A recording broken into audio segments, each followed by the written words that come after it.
Hey, how's it going, everyone? Just back again with another lesson where I'm going to read through Daniel chapter 2 and how it reaffirms the sequence of the end times. And so, um, I've done a live stream recently on the book of Daniel just to talk about how none of the stuff in Daniel refers to one Antichrist popping up and all that. And so I was listening to Obadiah's judgment, and he pointed out that Daniel 2 does reference the end times, and that's, a good catch. And so, I read it, and then not a shocker again that any reference to the end times is going to support the sequence that I was told on the first day of this year. And so, not a big shocker that it's here again. And so, because he reminded me or pointed me to that, I'll read the whole thing and show that it's the same sequence. And so, again, I don't need these at this point because if the Bible's true, that's the way it's going to manifest, and so if the Bible's true, and then whatever group is in the end times, that this is the way it's going to go. And we're told that here. And then, if you subscribe to my backup channel, I put all of those in a one location. And so you can see them all. And so again, anything that refers to the end times, anywhere in the Bible, or anything that's true fundamentally, it's going to have the same sequence. It's just what it is. And so, don't shoot the messenger. That's just what it is. And so, I was told that, and then it's obvious that that's the case everywhere in the Bible. And so, it gives me comfort that that's exactly the way it's going to be, if the God of the Bible speaks, and does the things that he's prophesied that he will do. And so this is an amazing thing. And I believe that we're living in those days, and it's an incredible time, even though it's scary for a lot of people. So Daniel chapter 2, the title is Nebuchadnezzar's Dream. In the second year of the reign of Nebuchadnezzar, Nebuchadnezzar had dreams. His spirit was troubled, and his sleep left him. Then the king commanded that the magicians, the enchanters, the sorcerers, and the Chaldeans be summoned to tell the king his dreams. So they came in and stood before the king. And the king said to them, I had a dream, and my spirit is troubled to know the dream. Just know all these enchanters, magicians, sorcerers, Chaldeans, they're here now, And so it's the same thing. And then they're only going to be able to react in the same way, to what's going on. And so just know that. And so this, like everything else in the Bible, supports reincarnation. And we'll go into that here. And so just know that these people that were there around Nebuchadnezzar are here now. And so is Nebuchadnezzar. And so just know that his spirit that was troubled is here. Then the Chaldeans said to the king in Aramaic, O king, live forever. Tell your servants the dream, and we will show the interpretation. So these are not actual spiritual people, because the testimony of Jesus is the spirit of prophecy. You should be able to say what's going to happen if God has, quote unquote, touched you with some information. And so they need the dream first in order to be able to say what it is. And so he calls them out on this, and this is an amazing thing. The king answered and said to the Chaldeans, the word from me is firm. If you do not make known to me the dream and its interpretation, you shall be torn limb from limb, and your houses shall be laid in ruins. This is what happens to false prophets. I don't want to be one of them. But if you show the dream and its interpretation, you shall receive from me gifts and rewards and great honor. Therefore, show me the dream and its interpretation.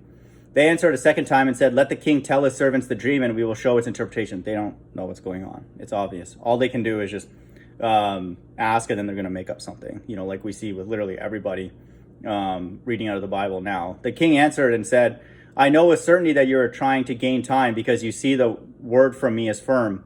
If you do not make the dream known to me, there is but one sentence for you. You have agreed to speak lying and corrupt words before me till the times change. Therefore, tell me the dream, and I shall know that you can show me its interpretation. So they shouldn't even have to interpret it. Like, if they just tell them the dream, that's enough, that they're that God told them that. And so he knows that they're not going to be able to, and he's calling them out.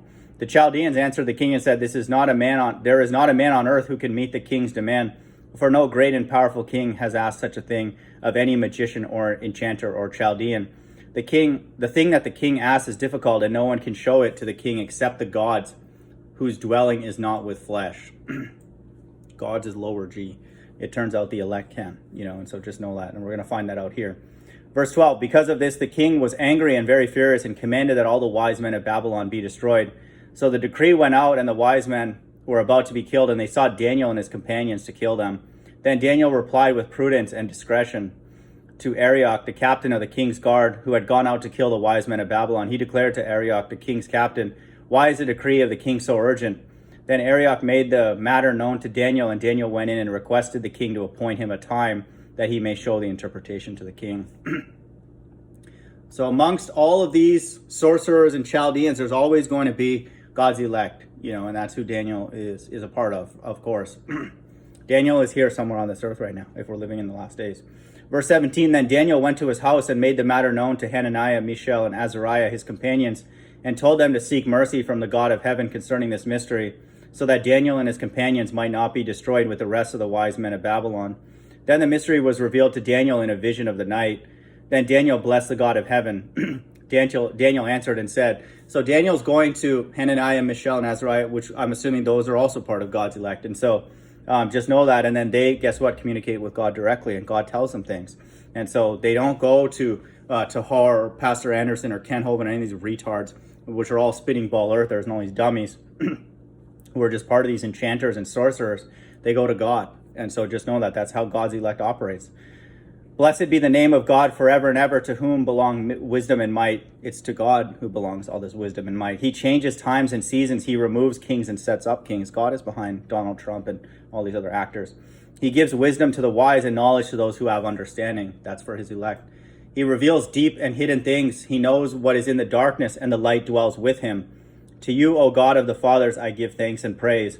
For you have given me wisdom and might, and have made known to me what we asked of you. For you have made known to us the king's matter. And so this is a prayer, but it's reflective of God interacting with his elect. So first thing, reference to God's elect, check. That's always the first thing that happens, when the end times are referenced. And so right on cue.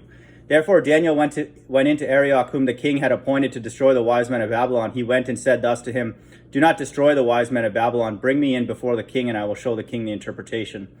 Then Arioch brought in Daniel before the king in haste and said thus to him, I have found among the exiles from Judah, this is an actual Israelite. Daniel's a real Israelite because he actually knows things and interacts with God, not man.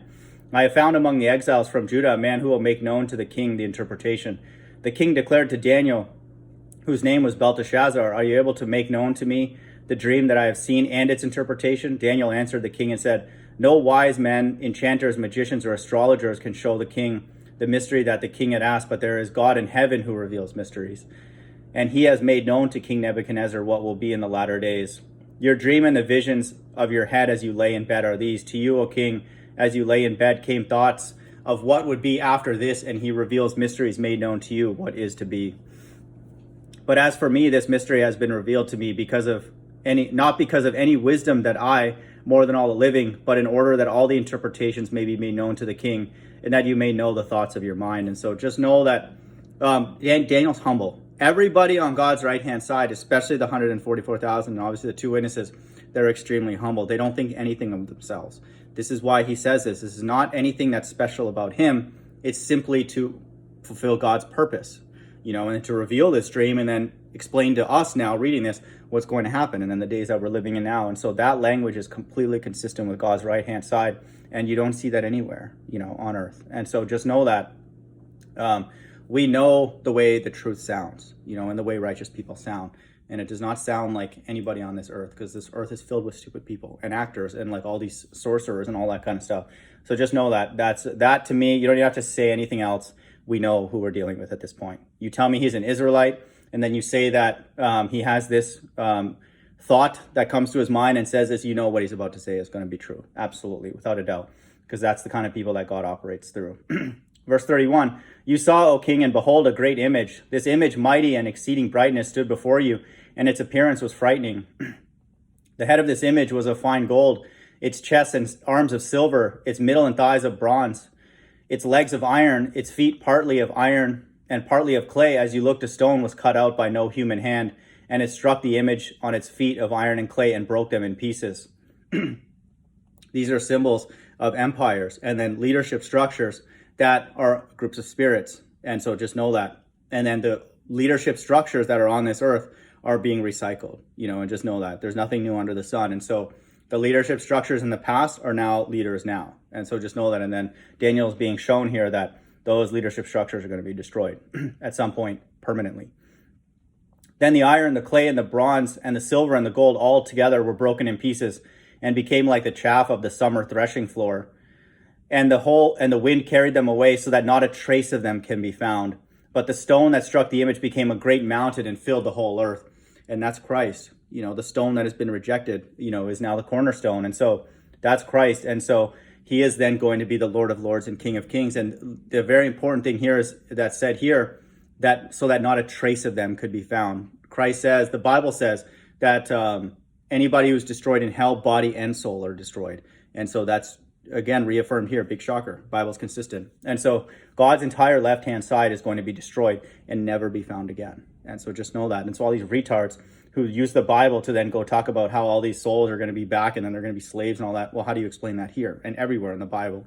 And so they're not allowed to teach Matthew 10:28 and lots of other verses that talk about God's left-hand side being completely destroyed permanently forever. And so just know that it's an eternal destruction, which means that it's outside of time and it's permanent. Just know that. Body and soul. Verse 36, this was the dream. Now we will tell the king its interpretation. You, O king, the King of kings, to whom the God of heaven has given the kingdom. God gives power to people. The earth is given into the hand of the wicked. By who? By God. Just know that. The power, the might, and the glory, and into whose hand he has given wherever they dwell, the children of man, the beasts of the field, and the birds of heavens, making you rule over them. You are the head of gold. Another kingdom inferior to you shall arise after you, and yet a third kingdom of bronze, which shall rule over all the earth. And there shall be a fourth kingdom, strong as iron, because iron breaks to pieces and shatters all things. And like iron that crushes, it shall break and crush all these. And as you saw the feet and toes, partly of potter's clay and partly of iron, it shall be a divided kingdom. But some of the firmness of iron shall be in it, just as you saw iron mixed with soft clay. And as the toes of the feet were partly iron and partly clay, so the kingdom shall be partly strong and partly brittle. And as you saw the iron mixed with soft clay, so they will mix with one another in marriage. So this is going to be an intermingled nation. This is America. But they will not hold together, just as iron does not mix with clay. And so every prophecy of the end times that refers to a superpower is America. If the Bible is true and we're living in the last days, it has to be. And so that language is, again, completely consistent with Revelation 17. And I refer people to that video that I just did recently, where it talks about a nation that is of a multitude of people, and then they're on every waters. And so I literally just saw a video this morning of like all the military presence of America in like all the seas worldwide, all the waters. And so it's obviously America. And so just know that. And so this is what they're prophesying. And so this is an incredible thing. And so now this is the first layer of the prophecy, is that this kingdom is going to be set up, and be powerful and all that, like it's being said here, but it's going to be divided, partly strong and partly brittle. And so we see that the division everywhere, here in America, like every topic, there's division, literally. And so just know that that's God's doing. And so now we're told here, and again, this is in verse 44, which is not a shocker. And in the days of those kings, the God of heaven will set up a kingdom that shall never be destroyed, nor shall a kingdom be left to another people. As for God's elect, the 144, it shall break in pieces all these kingdoms and bring them to an end, and it shall stand forever.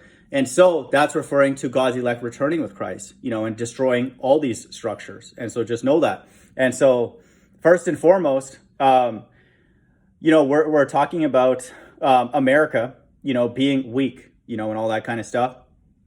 And then it talks about how Christ will return with his 144 and then destroy all these power structures. And so just know that. And so that is completely consistent with the sequence of the end times, that I was told on the first day of this year.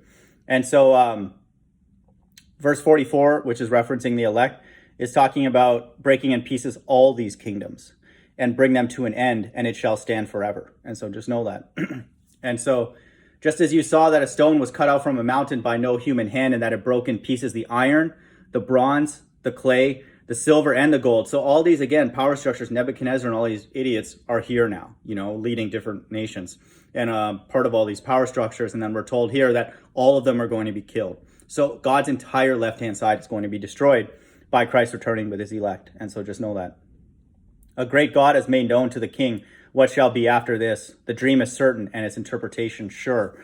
And so this is indeed referring to the end times. And so that was a good catch that, Obadiah called out. I guess he's not subbed or listening to my videos or whatever. Why would somebody who's the chosen and knows all these things, why would they come here and listen to an Elamite or some, heathen or whatever, all these things that he calls me, or somebody he calls a homosexual? Why would he come here and listen to what I have to say? What's up with that? Why are you doing that? And all that kind of stuff. And so, he did point out correctly that Daniel 2 does indeed refer to the end times. And so I think I skimmed over it, saying that it doesn't refer to the end times. Maybe I said that, and I think that I was just seeing this and then thinking it was just talking about the major empires, and that kind of thing. But I failed to realize that it does indeed refer to the last days, and then Christ setting up his kingdom, which is eternal. And so that's a good find. But nowhere in here talks about one antichrist popping up, which was kind of the point of that live stream, was to go through the entire book of Daniel, and say none of these chapters talk about one antichrist popping up and wowing the world, and definitely not here, that's for sure. This is consistent with every other book that goes through the sequence of the end times, and just that's what it is. The elect, there's a period of like wrath, or plagues, America destroyed, and then the rest of the nations destroyed. And that's exactly what we see here. Big shocker, right? Not to me, but that's what it is. And so, just know that. And so when it's talking about, this last sort of empire, that is described here, so they will mix with one another in marriage, but they will not hold together. It's talking about, a nation divided, and then being destroyed and spoiled. And that's America. And so a reference to America being destroyed will always come before all the other nations being destroyed, which is written of in later, in 44 and 45, at the end of it. And so just know that that's always the case. And so that's the sequence of the end times. It'll never be violated. And to me, this is an amazing thing.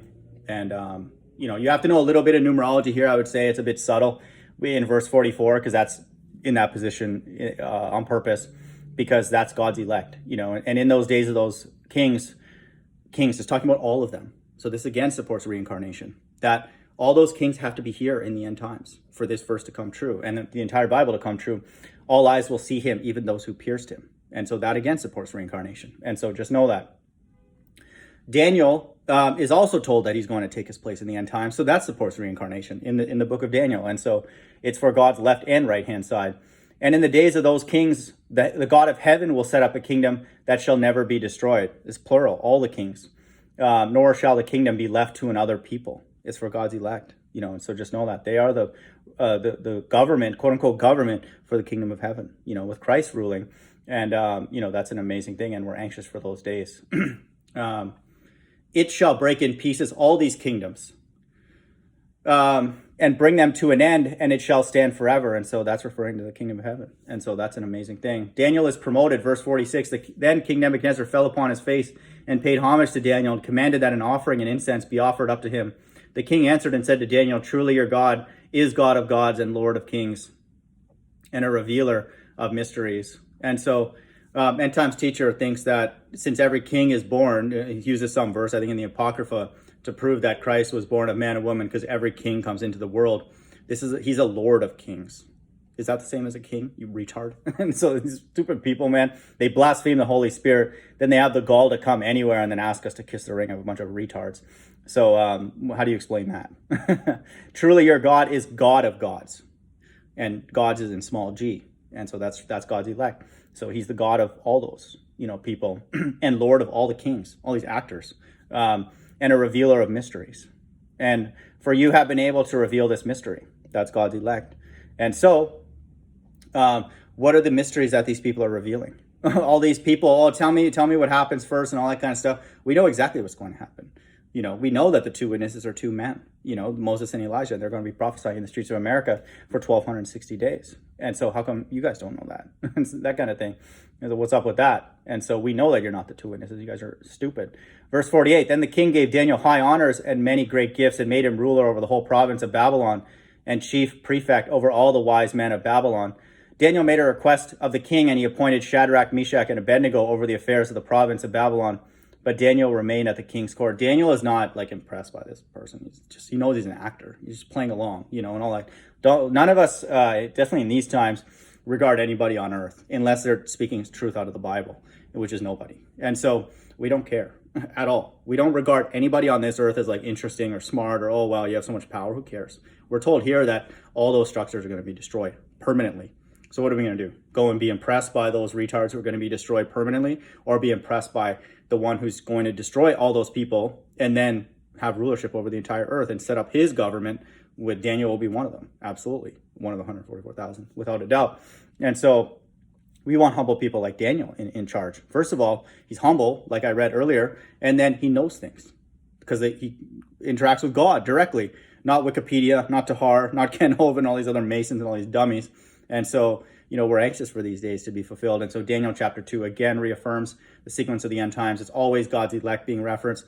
It's always America being destroyed. Then it's always the other nations, the rest of the power structures being destroyed by Christ and the elect. Hope everyone's doing well. Bye.